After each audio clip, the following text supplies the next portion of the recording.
We are a month away from the Eurovision Song Contest 2023, and I could not be more bored. I'm bored. My thing with Eurovision is that I don't listen to the songs beforehand, other than my own countries, and then 2 or 3 more that either my friends send me or that I just randomly stumble upon. However, I recently was at a Eurovision party, and other than a lot of the greats that they also played a couple of songs from this year, the most popular songs, of course, and they all seemed meh? Listen, we all have different opinions, and this video is going to be different than my previous videos, since I will be more subjective than objective, so disagreeing with me will make total sense. It's a given that Eurovision will have a clunker of a year from time to time. Other than Rise Like a Phoenix, what the fuck was 2014? But I would argue that 2021 and 2022 were some of the strongest years in modern Eurovision. 2021 being maybe my favorite year overall. As I've said, I don't listen to the majority of the songs before the competition, and one of the reasons for that is that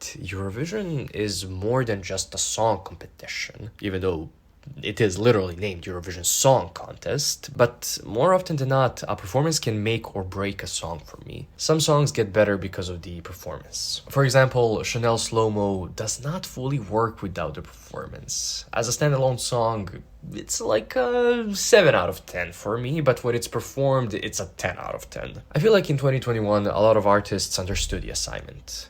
You're at Eurovision.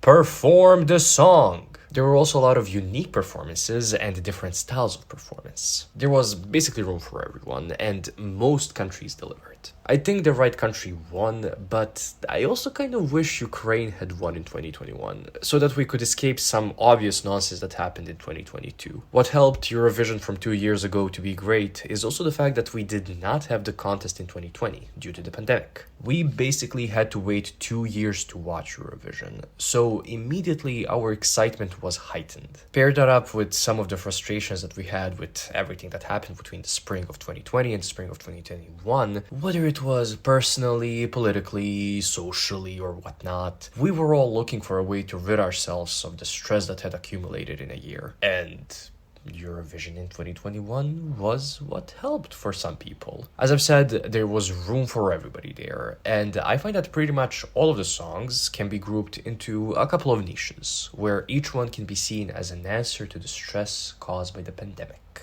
The first group of songs are the ballads. Obviously, when you feel some sort of a discomfort, you can express it through sadness, whether it's the more active kind, let me yell and cry my feelings out, or the more let me sit in this hurt kind of sadness. Now, I'm not the biggest fan of ballads at Eurovision. You have 3 minutes to fill, choosing a ballad immediately means a slower BPM, thus either the instrumentation becomes an afterthought, with the performers constantly singing and not giving us time to soak up the lyrics and the feelings of the song, or the lyrics are lacking and the song kinda feels unfinished. There were a fair few ballads in 2021, and that makes total sense. Some people's response to the pandemic was to sing sad songs and express their feelings in that way, and clearly people resonated with that, given that the second and the third place were both ballads. I personally have not listened to a single ballad from 2021's Eurovision, but I do want to mention Barbara's performance of Voila. She was so elegant in that performance, yet still energetic. She was fantastic on that stage, and she was able to command the performance with her voice and a bit of, let's call it, choreography. There were, of course, others. Blas Cantos' Voy a Quedarme is a beautiful song, performed adequately, but not much memorable, sadly. Roxanne's Amnesia is a pretty fine song, but live she really showed that she could not sing at that time, so I never paid attention to the song. Lastly, I've heard that some people liked the Swiss entry. I could not tell you why. The song was performed interestingly, but it's obvious that ballads were what some people needed and what they resonated with at Eurovision. So even though I'm not personally a fan of them, I do understand why people like them. The second block of songs is also the largest one. Most of these songs could be characterized as dance pop songs, even though they do differ in genres ever so slightly. But really, when it comes down to it, all of these songs are bops that you dance to. Do they have the strongest lyrics? No, but that's not the point. The point of these songs is the energy that they give you and the fact that they make you want to dance. Physical activity and exercise, which let's not forget also includes dancing, are very healthy ways of dealing with stress. If you ever have excess energy, I would always recommend dancing your problems away. You could pick any of the 7 songs I'll mention. They all start a little tame-ish, but then progressively get more dancey, more energetic, and in some cases, darker. What I actually find interesting about these songs is that pretty much all of them, except 2, have a darker vibe to them. Heavy bass was used to add onto the heaviness, obviously, but also horns were used for a fair amount of these songs' main melodies to add on to that. For example...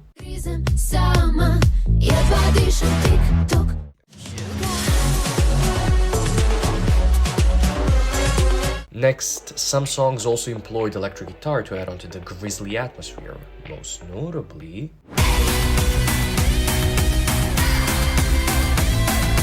It's like the creators of these songs got their inspiration from the darker emotions within them. These 7 songs sound nothing like similar bops from earlier Eurovisions, and the performances were all really good.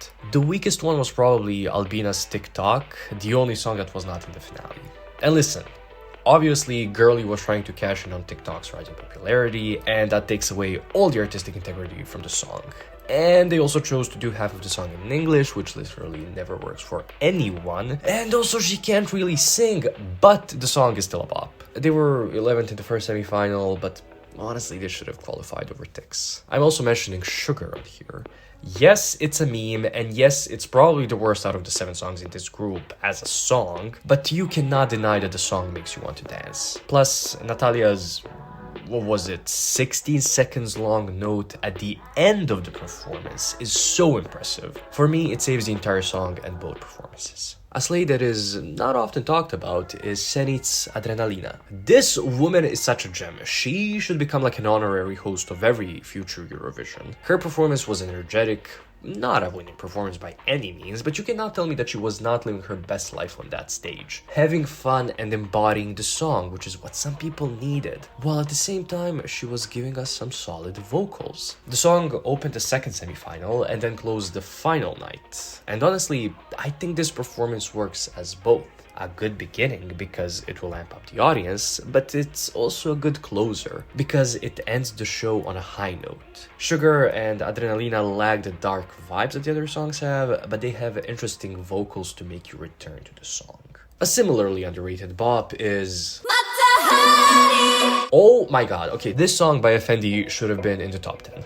Argue with the wall. The visuals, the looks, the minimal choreography that actually works, it's all good. The song sounds fantastic, its ending especially. The ending of the song sounds like the ending of an evil boss music in like an apocalyptic film or video game scenario, where the villain ends up winning. It's giving Mad Max, it's giving some chase scene in a desert, and there's also a monster chasing you and it's really hot, but there are also heavy storm clouds coming in, then there's thunder. Sure, I see that too. The juries, almost as a rule, hate songs that sound even vaguely not Western, so Matahari was never winning this year. But the song's overall atmosphere and its outro were definitely something that was needed in a post-pandemic world. El Diablo might be yet another underrated gem from 2021, but I need to point out how cleverly this song was arranged. So before the chorus, there are these exhales, which I honestly am not sure what they're supposed to represent. There are actually 2 beats in between each exhale. During the pre-chorus, while Elena sings a pretty catchy hook, we hear these exhales, and the pre-chorus lasts for exactly 8 of them. However,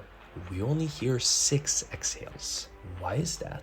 Because we get the final 2 exhales right before the last chorus that is the biggest of the entire song.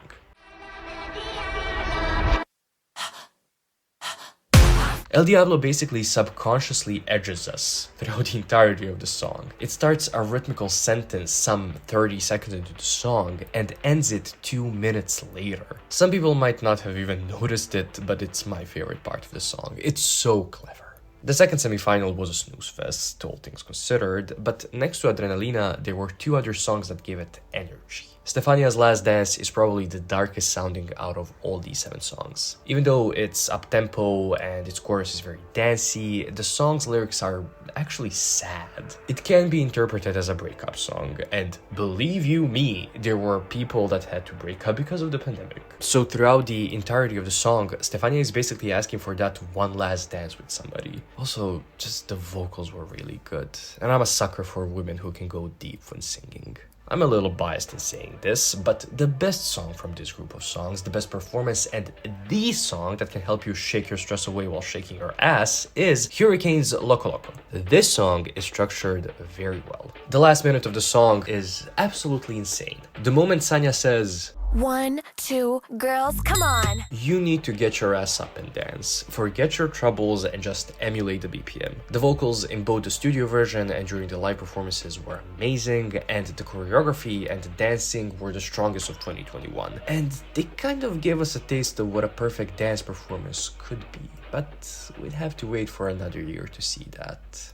The next category of songs is quite smaller than the previous two, and it's the modern folk category. Honestly, it's not the best name, but the 2 songs in this category are so different. They transmit different messages and they're different genres as well. However, they both have folk influences, either in their lyrics or their messaging, while still keeping a more modern style. Both of these songs are also unapologetically Slavic, and if you have not already realized which 2 songs I'm talking about, you might find it a little weird I grouped these 2 together. It's Russia and Ukraine from 2021. Russian Woman and Shum sound nothing alike, but they both seem cathartic in a way. Whether it's the meaning and the energy of Russian Woman or the complete controlled chaos and madness of Shum, you listen to these songs and you have a feeling something was lifted off your shoulders or off your chest. What's the saying? Vocals in both songs are also very interesting, as was the staging and the performances for both songs. Honestly, sometimes when we're forced to keep our feelings to ourselves, they get muddy and weird and it's hard to articulate them. So just put either of these 2 songs on and it will help rid you of that confusion, at least momentarily. The last group of songs that I want to talk about includes the winning song, of course, and all 3 songs that I will mention are rock songs. Different subgenres of rock, but rock nonetheless. With these 3 songs, you can get your frustrations out through some healthy anger, angst, and maybe even a tiny dose of unhealthy aggression, which of course is not the healthiest thing in the world, but it's clearly something that the audience resonated with the most, since, as I've said, the winning song is a rock song. However, I also want to talk about 2 other songs. First, Blind Channel's Dark Side. A song that I personally am not a fan of because I'm not a 15-year-old boy who thinks he's edgy, but the song has a very aggressive energy that clearly people were drawn to, since this song placed 6th in the finale. My actually favorite song of 2021's Eurovision is Hurfonic's Wrong Place. Listen, soft rock is still rock. As I mentioned, I love a woman that can sing low, and I also love a rock band with a female singer. And then this song is just fantastic. Even though it's a slower song, it utilizes its 3 minutes perfectly. The instruments have time to shine, so do the vocals, and the lyrics do too. This song is more about angst, regret even, and just a tiny little bit of anger. What I think killed this song was the performance, which I know many people did not like. I found the performance pretty bizarre, but given the sound of the song and the visual choices made in the performance, it adds to the angst. It's kind of monotone, the singer is surrounded by her band, there are close-ups of her, she keeps eye contact with the camera, sometimes a little too long. It can be unnerving at times. Again, it illustrates the feeling of discomfort you feel when bottling up negative emotions. And what do you do when you want to release them? Well, listen to this song, or if you want to be a little more energetic, listen to Zitie Bwoni. Pretty much everything I've said about Wrong Place stands here as well. The instruments and the vocals have time to shine, so basically every member of the band has the spotlight on them. Even if you don't understand the lyrics, Damiano's delivery and the overall energy that the song has make you understand it. You feel the song, whether or not you get it. Even though I complimented previous performances that were tightly choreographed, what makes this performance better is that there's basically no uniform direction. The band is just messing around on stage and performing the song. The lack of restraint paired up with the outburst of emotion is what drew so many people to both the song and the band itself. They encapsulated the frustration we felt about a year and let them all out. I've already used this word, but watching Dzitie Błony performed for the first time was a very cathartic experience. The winner of 2021 was emblematic of what the people needed, and along with everything else I've said so far, it's one of the reasons why I think 2021 was the best Eurovision Song Contest to date. Somebody in the comments might mention me excluding this or that song, and that's fine, we all have our own favorites. However, I will not tolerate mentioning Iceland song. Wash your hair before going to Eurovision. Have some respect. If you enjoyed this video and you want to see more, please do like, comment, and subscribe. Share if you can as well. I'll most probably focus on Eurovision related content for the next month or so. So if you like Eurovision, stick around. You won't regret it. Thank you for watching.